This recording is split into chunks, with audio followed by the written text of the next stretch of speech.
Crunchyroll recently announced finally the global release for this game right here, Lord of Nazarick. The Chinese version is called King of Nazarick, but this Overlord game is finally coming to global. And I wanted to make a video talking a little bit about the mechanics, the gacha rates, some pros and some cons. It's not gonna be a full review. The review will come out before the game is actually officially released, right? But I wanted to give a heads up on multiple things that the game has that are a lot of red flags. And I'm making this video so you guys know this in advance because it's important.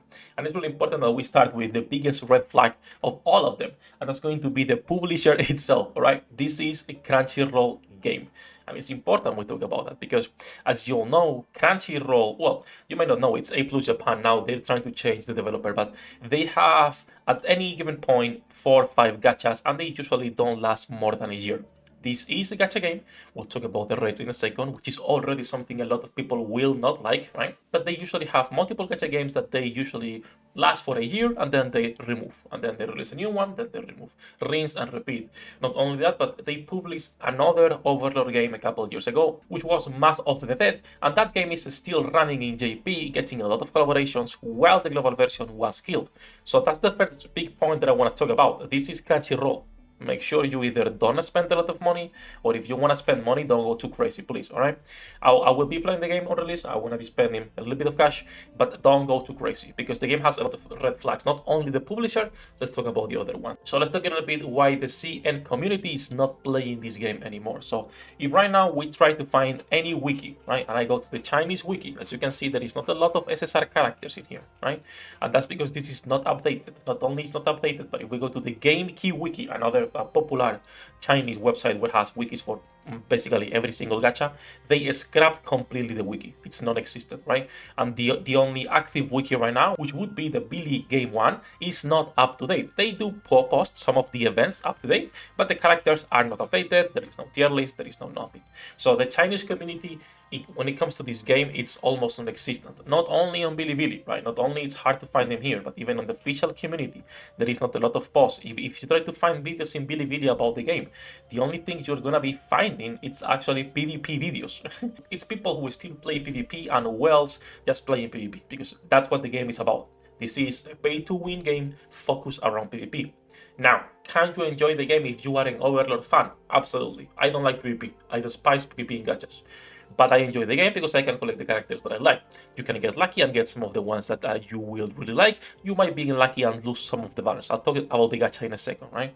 But that's like another fact to consider. This game right now in China is not active, right? They have the players that are still playing, it's mostly PvP and wells from the one who stuck with the game, but there is not an influx of new players or an influx of actually trying to improve the game. It's just constant new banners, constant new gacha skins, constant new special banners with special currency that you need to either pay or the event will give you only a couple pulls. So the game right now is not in a great state in the Chinese version. Even if we try to find information on TapTap, which is usually a mix between Chinese and Taiwanese people making guides, right? It's for everyone. The Taiwanese community right now has posted like 3 days ago, 5 days ago, a week ago, and then you go like more than a week ago, almost 2 weeks ago. Like there is barely any people playing the game or making content for the game. TapTap has a section where you can actually see strategies, tier lists, etc. As you can see, but this tier list, it's from last year. This is the most recent tier list. It's from last year. There is not a lot of tier lists. There is not a lot of information about the game because the people who were theory crafting or making these type of things just left because how greedy the game can be. Now, why is the game so greedy? What are the rates on the gacha? Is it that bad?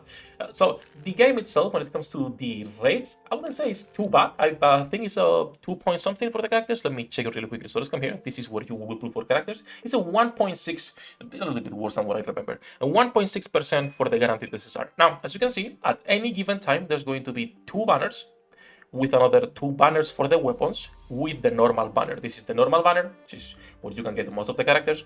And then you have the rate up characters. You can't pick which one you want to target. So for example, if I come here and I'm like, hey, I want to get more Sebas, right? I fucking love Sebas. Give me some more copies. The second time you get the SSR, it's going to be guaranteed to be Sebas. the second time. The first time you can't lose, it's a 50-50, and it's a 1.6% chance of getting the character you like. In total, for SSR characters, as you can see right here, 1.6 all the way up to 2.35. There is a lot of SSR characters. They have been adding more and more, which is pretty cool. Some of them are not limited. In fact, most of them are not going to be limited, meaning you can't get them on the other banners. Some of them will only appear on these rerun banners, right? So for example, as you can see right now, you can get a lot of SSRs here, but you cannot get any of these two girls, right? So you need to pull on the specific banners if you want a specific character. Like I was saying, some of them will not be limited. So for example, the first character we got when the game released was this Albedo cooking version, and her weapon, which I hope we also get on the global version. Also, something important to consider not only in the gacha is that the game constantly will be putting out gacha skins, right? Skins you can only get with money or by spending a lot of resources, which is not recommended for most people, right? Obviously, or at least for free-to-play players. Like I was saying, if you're a casual player and just want to play the game and collect Overlord characters and see the story again and new stories, the game is good for that. It's like solo leveling Arise. It's a good game if you're a fan of the series and you want to have something to play. It's a bad game if you're coming in new or you don't like gachas, because well, gachas at the end of the day are all trash. Coming from someone who makes a living of playing only gacha games, alright? But they are pretty bad. And lastly, the other thing that I don't like about this is that they are promoting the pre-registration rewards right here, which is a multi for the characters, some pools for the weapon banners, some gems, which is nothing, a title, and a frame, right? Now, the thing is that they are saying get Albedo's summer outfit, subscribe, but they don't tell you that this is free or not. They say get Albedo's summer outfit. The thing that skin was recently released on the Chinese server.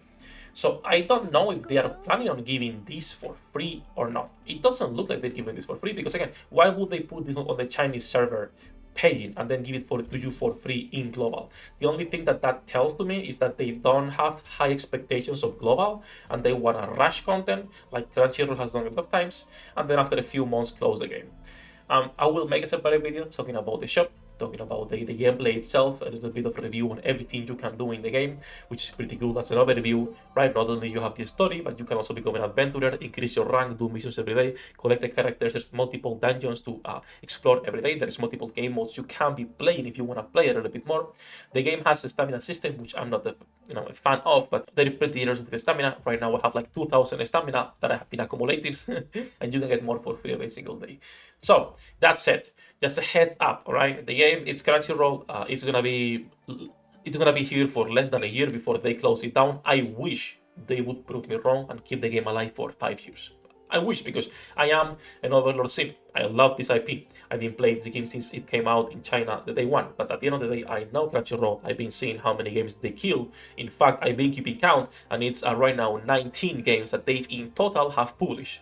And if you go to their page, they have 5 active only. So they have more than almost triple the amount of games they've killed rather than the games they have right now published.